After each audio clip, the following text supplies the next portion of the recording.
Coming up on Mountain News this morning, a multi-county police chase here in eastern Kentucky leads to an escaped western Kentucky inmate being back behind bars. And one Floyd County couple is accused of abusing foster children left in their care. We talked with Kentucky State Police about the accusations and the evidence. Then we head over to Pulaski County, where the family of a woman who went missing nearly 30 years ago finally has a chance to find some answers and closure. Dedicated to eastern and southern Kentucky, this is WYMT Mountain News This Morning.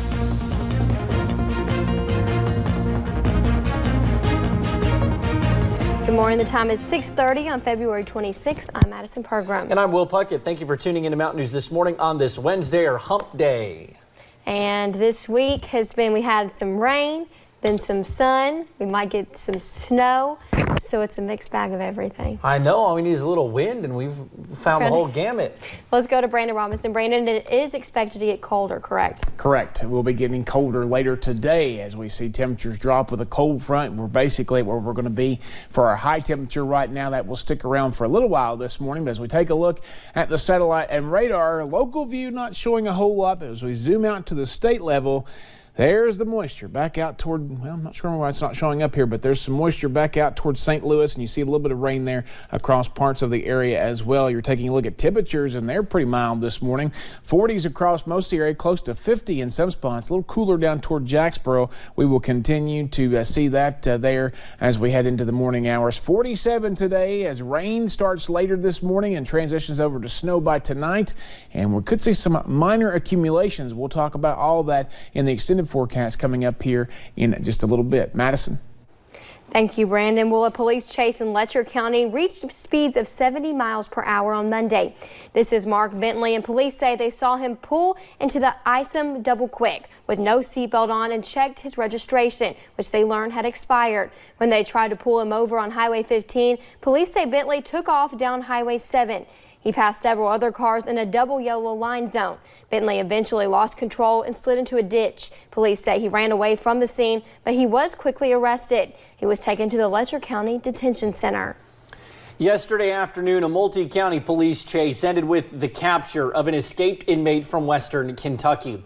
Daniel Bell escaped from a work release program in McCracken County on Sunday. He is originally from Paintsville. A complaint led deputies to a double quick in Floyd County. Bell drove away, leading police on a 30-mile chase, ending outside of Paintsville. Floyd County Sheriff John Hunt said Bell was driving dangerously. He did try several times to ram us. He was obviously in the wrong lane at several times throughout the pursuit, endangering other people. Officials found stolen guns, meth, and several $1,000s in the car, along with several sets of car keys. Sheriff Hunt says Bell will be facing several wanton endangerment charges, along with stolen property and drug charges. Now, you might remember we posted a story last night about thousands of dollars worth of stolen items being found in the community. Investigators told us many of those stolen items were from the Pink Elephant Gun and Pawn Shop in Prestonsburg, like the guns found with Bell. Deputies say security cameras at the business caught Billy Hall and Charles Hall in the act. They face receiving stolen property, among other charges. Investigators also found stolen motorcycles, chainsaws, and a stolen pickup truck.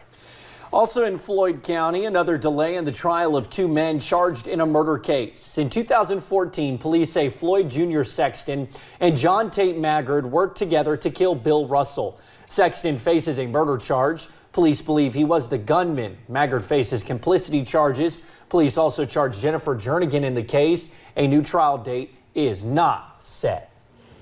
And a troubling case of abuse in Floyd County. Yesterday, we learned a grand jury indicted a pastor and his wife. Investigators believe children adopted by Thomas and Jennifer Stacy were abused for more than 1 decade.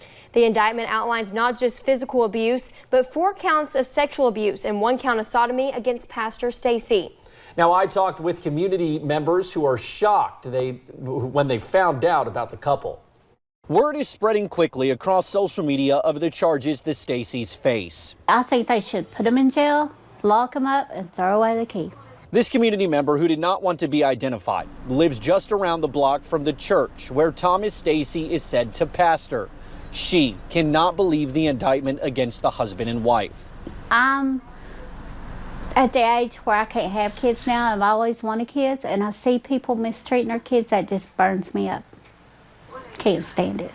Kentucky State Police did an initial investigation and passed their findings almost immediately on to the grand jury, who indicted the pair the same day. You know, sometimes these cases, you have to dig for evidence and pull it out of different places to find it.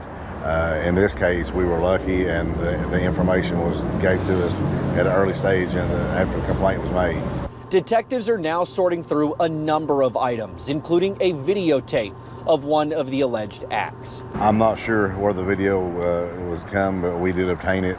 In the indictment, investigators argue between 2008 and January of this year, the couple assaulted and abused children they adopted. That's the devil. The devil. He shouldn't be in no church. He shouldn't be preaching, because that's the devil. Leaving people to question the couple they came to know.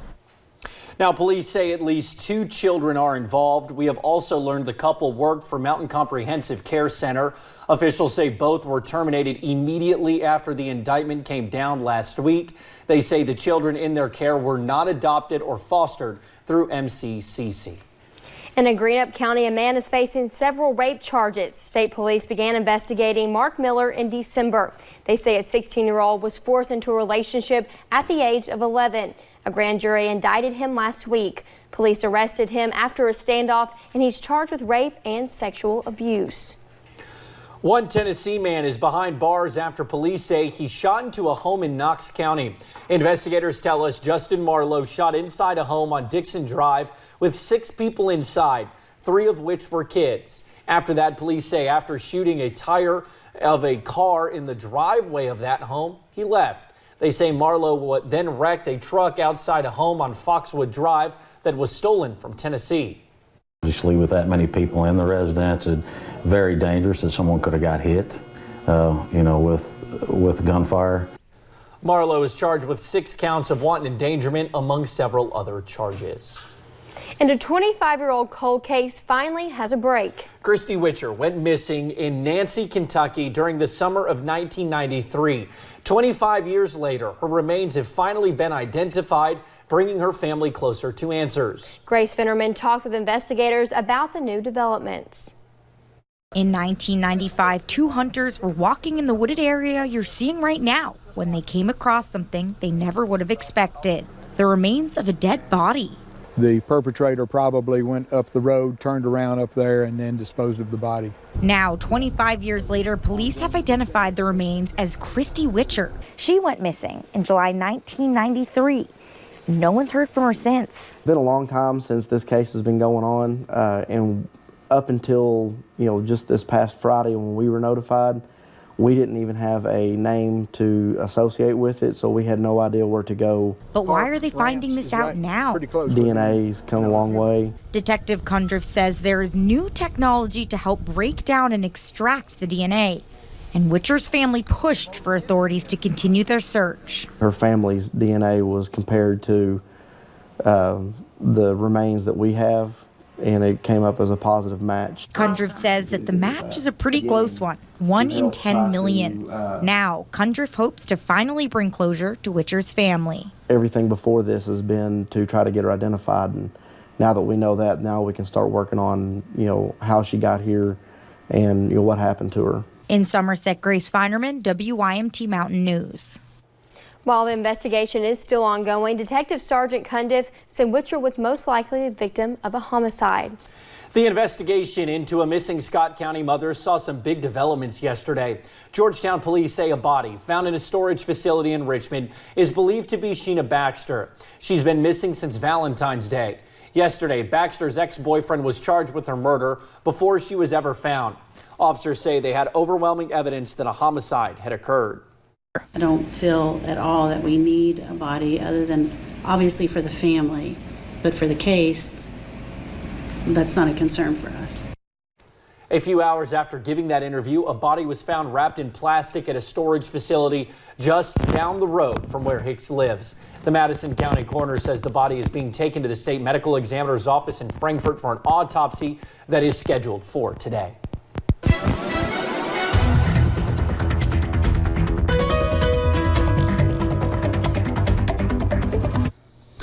Well, this morning we're starting off dry, but that's going to change as we head toward the late morning and afternoon hours. We're going to continue to see those rain chances move in, and temperatures continue to drop down in Jacksboro. Maybe they're in a pocket where it's a little bit more clear than some of the other locations. Most folks have not moved this morning into the mid to upper 40s for temperatures right now. Out the door forecast, we are going to see those rain chances increase, and that will transition over to snow as we head later today. Our daytime high early, and then we start to drop throughout the rest of the day. Guys? Thank you, Brandon, and thank you for joining us on Mountain News this morning. Just ahead, we'll have a pet in our studio looking for a good home.